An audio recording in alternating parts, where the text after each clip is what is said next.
Welcome to my channel கனவுடன் இல்லாமல். இப்போ நம்ம பார்க்க போகிறது ஹிஸ்ட்ரி சிலபஸ். ஸோ இது என்னோடய ஷார்ட் நோட்ஸ். நான் ஃபியூ இயர்ஸாக எடுத்த ஷார்ட் நோட்ஸை உங்களுக்கு நான் வீடியோவாக போஸ்ட் பண்ணுறேன். ஸோ எதனால் ஹிஸ்ட்ரி சிலபஸ் போகிறீங்க அப்படின்னா, அது ரொம்ப லென்த்தாக ரொம்ப லாங்காக இருக்கும். ஸோ அதனால் நான் ஷார்ட் அண்ட் ஸ்வீட்டாக போட்டிருக்கேன். ஸோ இது வந்து யூபிஎஸ்சி குரூப் 1 குரூப் 2 எல்லாத்துக்குமே இது ரொம்ப யூஸ்ஃபுல்லாக இருக்கும். ஸோ தமிழ் அண்ட் இங்கிலீஷ் ரெண்டுலேயுமே நான் கொடுத்துருக்கேன். ஏதாவது டவுட்ஸ் அப்படின்னா நீங்கள் கமெண்ட் செக்ஷனில் கமெண்ட் பண்ணுங்கள். So please support to my channel. உங்களுக்கு வேறு எதுவும் சிலபஸ் தேவைப்பட்டாலும் அது சம்மந்தமான வீடியோ வேணும்னாலும் நீங்கள் கமெண்ட் பண்ணுங்கள், நான் தாராளமாக போஸ்ட் பண்ணுறேன். ஸோ இப்போ வாங்க வீடியோ பார்க்கலாம். இப்போ நம்ம 5000 வருஷத்துக்கு முன்னாடி போகிறோம். ஒரு பிரம்மாண்டமான ஒரு மனித சமுதாயத்தை பற்றி பார்க்கலாம். ஸோ இப்போ வாங்க உள்ளே போகலாம். இந்தியாவோட பொற்காலமாக இருந்த சிந்து சமவெளி நாகரிகத்துக்குள்ளே தான் பார்க்க போகிறோம். சிந்து சமவெளி நாகரிகம் ஏன் இதோட பேர் வந்து ஏன் இண்டஸ் வேலி சிவிலைசேஷன், சிந்து ப்ளஸ் சமவெளி ப்ளஸ் நாகரிகம் ஏன் அப்படி கொடுத்துருக்காங்க அப்படின்னா, அந்த காலத்தில் ஆதி மனிதர்கள்லேருந்து எல்லா மனுஷங்களும் ஒரு ரிவரை பேஸ் பண்ணி தான் வாழ்ந்துருக்காங்க. ஆற்று வழி நாகரிகமாக தான் இருந்திருக்கு. ஸோ கண்டிப்பாக ஒரு நாகரிகம் உருவாகுதுன்னா பக்கத்தில் கண்டிப்பாக ஒரு ரிவரோ இல்லை ஒரு அக்ரிகல்ச்சர் சைடோ தான் கண்டிப்பாக இருக்கணும். ஸோ இந்த நாகரிகம் எதை பேஸ் பண்ணி வளர்ந்துச்சு அப்படின்னா, இண்டஸ், அதாவது சிந்து அப்படின்னு சொல்ல போகிற ஒரு நதி நாகரிகமாக இருந்திருக்கு. ஓகே, ஸோ இது சாதாரண பிளேஸ் கிடையாது. இந்தியாவோட இந்த first civilization of India. Okay, இது வந்து இந்தியாவோட முதல் நகர நாகரிகம், ரொம்ப பழமையான ஒரு நாகரிகம் அப்படின்னு சொல்கிறாங்க. ஸோ இதில் இந்த இடத்துல வந்து ஃபஸ்ட்டு ஹரப்பா அப்படின்ற ஒரு சிட்டியை கண்டுபிடிக்கிறாங்க. ஃபஸ்ட்டு அந்த ஸ்டோரி மோஸ்ட்லி பேசிக் உங்களுக்கு தெரியும்னு நினைக்கிறேன். ஃபஸ்ட்டு ரயில்வே ட்ராக் போட போகும்போது தோண்டி பார்ப்பாங்க, இந்த செங்கற்கள்லாம் கிடைக்கும். ஸோ அதை வச்சு அடுத்தடுத்து ரிசர்ச் பண்ணும்போது இந்த பிளேஸ் எல்லாம் கண்டுபிடிச்சிருப்பாங்க. ஸோ ஃபஸ்ட்டு கண்டுபிடிச்ச பிளேஸ் எது அப்படின்னா இந்த ஹரப்பா அப்படின்னு சொல்கிற இந்த பிளேஸ் தான். ஸோ இந்த நாகரிகத்தை ஹரப்பன் சிவிலைசேஷன் அப்படின்னு சொல்கிறாங்க. ஸோ இன்னொரு பேர் இருக்குது, ப்ரௌன் ஏஜ் அப்படின்னு சொல்கிறாங்க. ஏன்னா செம்பு காலம், ப்ரௌன் ஏஜ் அப்படின்னு சொல்கிறாங்க. ஏன்னா செம்பு காலம், வெண்கல காலம் அப்படின்னு சொல்லுவாங்க. ஸோ இதோட டைம் எவ்வளோ நாள் அப்படின்னா 3200 BCயிலேருந்து 1300 BC வரைக்கும் இருக்கும். ஓகே, ஸோ இப்போ இதோட எல்லை எவ்வளோ தூரம் இருக்குது இந்தியான்னு சொல்லிட்டோம். எவ்வளோ தூரம் இருக்குது அப்படின்னு கேட்டால், மேற்கில் வந்து ஈரான் பார்டர் அது வரைக்கும், அடுத்து கிழக்கில் வந்து உத்தரப்பிரதேசம், வடக்கில் வந்து ஆப்கானிஸ்தான், தெற்கில் வந்து மகாராஷ்டிரா வரைக்கும் பவுண்ட்ரிஸ் வந்து ரொம்ப பெருசு. ஸோ இது 3 டைப்ஸாக வந்து பிரிக்கிறாங்க. ஒன்று வந்து early Harappan and mature Harappans, அடுத்து லேட்டர் ஹரப்பன்ஸ். ஓகேவா, பார்த்தாச்சு. இப்போ ஏரியாஸும் நான் டீட்டெயிலாக கொடுத்துருக்கேன். இதில் என்னென்ன ஸ்டேட்டில் வந்து கவர் ஆகுது அப்படின்றது ரொம்ப முக்கியம். ஸோ அதை நம்ம டீட்டெயிலாக பார்க்கலாம். அடுத்து நான் முன்னாடி சொன்ன மாதிரி தான் ரிவரை பேஸ் பண்ணி தான் வந்து கிரியேட் ஆகிருக்கும் அப்படின்னு சொன்னேன். ஸோ அதே மாதிரி தான் 2 மெயினான ரிவர்ஸ் என்ன அப்படின்னா, ஒன்று வந்து இண்டஸ் சிந்து ரிவர்னு சொல்லுவாங்க, அடுத்து வந்து சரஸ்வதி ரிவர். ஓகே, இந்த 2 ரிவரை பேஸ் பண்ணி தான் கிரியேட் ஆகிருக்கு. இப்போ அடுத்து இப்போ என்னென்ன பவுண்ட்ரிஸ்ன்னு பார்த்தாச்சு. அடுத்து என்னென்ன சிட்டிஸோட நேம் அது எப்படி இருந்துச்சுன்னு பார்க்கலாம். ஸோ இது இருக்கிறதுலே லார்ஜஸ்டான சிட்டிஸ் வந்து மொஹஞ்சதரோ, ஹரப்பா, டோலவீரா, அந்த மாதிரி சிட்டிஸ் இருக்குது. ஓகே, அடுத்து செகண்ட் லார்ஜஸ்ட் சிட்டி வந்து கலிபங்கம். அடுத்து ஸ்மாலஸ்ட் சிட்டின்னு சொல்லி ஒரு 4-5 கொடுத்துருக்காங்க. இதையும் கொஷின் கேட்பாங்க, ஸ்மாலஸ்ட் சிட்டிஸ்னால் எது, லார்ஜஸ்ட் சிட்டிஸ் நேம் என்ன அப்படின்லாம் கேட்கலாம். ஸோ இப்போ முன்னாடி சொன்ன மாதிரி ரொம்ப பர்ஃபெக்டாக வந்து ரிலீஜன்ஸ், கேஸ்ட் அந்த மாதிரி செப்பரேட்டாக இருக்குமோ, அதே மாதிரி அந்த காலத்துலேயுமே 2 ஏரியாஸாக பிரிச்சிருக்காங்க. ஒன்று வந்து சிட்டாட்டல் ஏரியா, அடுத்து லோயர் டவுன் அப்படின்னு சொல்கிறாங்க. சிட்டாட்டல் ஏரியானா கோட்டைகள் இருக்கிற பகுதின்னு சொல்லுவாங்க. ஸோ எலைட் பீப்புள்ஸ், ரொம்ப ரிச்சானவங்க அந்த மாதிரி வாழ்ந்திருக்காங்க அப்படின்னு சொல்கிறாங்க. அடுத்து லோயர் டவுன் வந்து காமன் பீப்புள்ஸ், சாதாரணமான மனுஷங்கள்லாம் வாழ்ந்திருக்காங்க. ஸோ அதோட ஸ்ட்ரீட் வந்து ஸ்ட்ரெயிட் கட் ஆகி ரெக்டாங்குலர் ஷேப்லையும், ரோடு வந்து கரெக்டான ஷேப்லையும், ஒவ்வொரு இடத்துலையும் பிளாக்ஸ் வச்சு பர்ஃபெக்டாக கட்டியிருக்காங்க அப்படின்னு சொல்கிறாங்க. அந்த பிக்சரை நீங்கள் டேரெக்டாகவே பாருங்களேன். நான் சொன்ன மாதிரி மேலே சிட்டாட்டல் ஏரியா இருக்குது, கீழே லோயர் டவுன் இருக்குது, அடுத்து ரொம்ப முக்கியமானது டெவலப்டு ட்ரைனேஜ் சிஸ்டம்.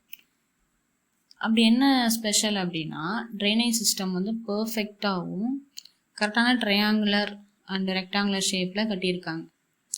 அடுத்து இதை வந்து கருங்கற்களான இருக்கிற அந்த பலகையை வச்சு மூடியிருக்காங்க. க்ளோஸ்டு ட்ரைனேஜ் சிஸ்டம் யூஸ் பண்ணியிருக்காங்க. அடுத்து வந்து சிங்கிள் ஸ்டோரி ஹவுஸும் மல்டிபிள் ஸ்டோரி ஹவுசஸும் யூஸ் பண்ணியிருக்காங்க. அதாவது மாடி வீடு, படிக்கட்டு வச்சு கட்டடங்கள் இதெல்லாமே யூஸ் பண்ணியிருக்காங்க. அடுத்து 2வது important rain water harvesting system. அதாவது மழைநீர் சேகரிப்பும் அந்த காலத்திலேயே உருவாக்கியிருக்காங்க. ஸோ தனியாக bathroom facilities, bathing areas, so இது எல்லாம் இருக்குமோ அதுக்கு தேவையான எல்லா வகையான ஃபெசிலிட்டிஸும் அந்த காலத்திலேயே க்ரியேட் பண்ணியிருக்காங்க. ஸோ அதனால தான் இது ரொம்ப ஓல்டஸ்டான பர்ஃபெக்டான ஒரு டவுன் ஸ்ட்ரக்சர் அப்படின்னு சொல்கிறாங்க. இதெல்லாம் எதில் கட்டியிருக்காங்க அப்படின்னா, மோஸ்ட்லி வந்து மட் பிரிக்ஸில் கட்டியிருக்காங்க. அதாவது செங்கற்கள், வெயிலில் காய வச்ச செங்கற்களாக இருக்கட்டும், நெருப்பில் சுட்ட செங்கற்களை வச்சும் கட்டியிருக்காங்க. பேஸ் மட்டும் எல்லாமே வந்து மல்டிபிள் ஸ்டோனில் வந்து கட்டியிருக்காங்க. மற்றபடி மேலே இருக்க எல்லா ஸ்ட்ரக்சர்ஸும் எல்லா வாலுமே வந்து சுட்ட செங்கற்களால் கட்டப்பட்டது. ஸோ இதுதான் நான் சொன்ன எல்லாமே இந்த பிக்சர்ஸில் இருக்குது. அடுத்து என்ன பார்க்க போகிறோம் அப்படின்னா, இப்போ நம்ம நகர நாகரிகம்னு சொல்கிறோம். சரி, எடுத்தோடனே நகர நாகரிகமாச்சா, அதெல்லாம் எப்படி கண்டுபிடிச்சாங்க அப்படின்னா இல்லை. ஃபஸ்ட்டு கிராமமாக இருந்தது, அடுத்து நகரமயமாக மாறுது. அதுக்கப்புறம் தான் வந்து திரும்பவும் நவீன நகரமயமாக, அதை வந்து நியோ சால்கோ அப்படின்னு சொல்லுவாங்க. அடுத்து ஏர்லி ஹரப்பன்ஸ், அடுத்து மெச்சூர் ஹரப்பன்ஸ், அப்படி செப்பரேட்டாக பிரிக்கிறாங்க. இப்போ இந்த பிக்சரில் பார்க்குற மாதிரி தான் ஃபஸ்ட்டு வந்து கிராமமாக இருக்காங்க, அடுத்து நகரமயமாக இருக்காங்க, அதுக்கப்புறம் நவீன நகரமயமாக மாறுறாங்க. ஓகே, அது எந்தெந்த இயர்ஸ்ன்னு நான் கொடுத்துருக்கேன், செக் பண்ணி பாருங்கள். ஸோ அப்படி இருந்திருந்தா கண்டிப்பாக ஒரு லாங்குவேஜ்னு ஒன்று இருந்திருக்கும், மொழி அறிவுன்றது ஒன்று இருக்கும். அந்த மொழி என்ன அப்படின்னு சொல்லி பார்க்கலாம். ஸோ அங்கே கிடைச்ச டாக்குமெண்ட்ஸ் படி ஹரப்பா சிட்டிஸ்லேயே 5000க்கும் மேலே டாக்குமெண்ட்ஸ் டெக்ஸ்ட் வந்து கிடச்சிருக்கு, எழுத்து படிவங்கள் வந்து கிடச்சிருக்கு. இந்த லாங்குவேஜ் வந்து என்ன சொல்கிறாங்களா, பிக்டோகிராஃபிக் ஸ்கிரிப்ட் இல்லைன்னா லோகோ சிலபிக் ஸ்கிரிப்ட் அப்படின்னு சொல்கிறாங்க. அதாவது சித்திர எழுத்து முறை அப்படின்னு சொல்லுவாங்க. நீங்கள் எழுதிக்கோங்க, சித்திர எழுத்து முறை. அடுத்து லோகோ சிலபிக் ஸ்கிரிப்ட் அப்படின்னா, அதாவது இப்போ ஒரு சிம்பிள் இப்போ ஒன்று வரைஞ்சி காமிச்சு அதுக்கு அர்த்தம் சொல்லுவாங்களே, அந்த மாதிரி சிம்பிள் பேசிக் மெத்தடில் அந்த மாதிரி வந்து அந்த லாங்குவேஜ் இருக்குது. இது வரைக்கும் யாராலையுமே அதை வந்து ஃபுல் அண்ட் ஃபுல் வந்து கிளியராக இது என்ன லாங்குவேஜ் அப்படின்றத கண்டுபிடிக்க முடியல அப்படின்னு சொல்கிறாங்க. ஒன்று வந்து பிக்சராக இருக்குது, அப்படி இல்லைன்னா சித்திர எழுத்து முறையில் இருக்குது அப்படின்னு சொல்கிறாங்க. ஸோ அடுத்து இது எப்படி எழுதியிருக்காங்க, ரைட்டிங் மெத்தட் எப்படி இருக்குது அப்படின்னா, ரைட் சைட்லேருந்து ஃபஸ்ட்டு லெஃப்ட் சைடு எழுதிட்டு அடுத்து செகண்ட் லைன் வந்து லெஃப்ட் சைட்லேருந்து ரைட் சைடு எழுதியிருக்காங்க. ஸோ இந்த மெத்தடுக்கு பாஸ்ட்ரோபெடோன் அப்படின்னு சொல்லி நேமும் கொடுத்துருக்காங்க. ஸோ கிடைச்சதுலேயே ரொம்ப லாங்கஸ்ட் டெக்ஸ்ட், பெரிய எழுத்து படிவம் வந்து எது அப்படின்னா 26 சிம்பிள்ஸோட கிடைச்ச அந்த எழுத்து படிவம் தான். ஸோ ஃப்ரெஞ்சு ரிசர்ச்சர் என்ன சொல்கிறாரு, அடுத்து வந்து டிராவிடன் ரோட்ஸ் அப்படின்னு சொல்கிறாங்க. அடுத்து நம்ம இந்தியாவோட ரிசர்ச்சர் ஐராவதம் மகாதேவன்.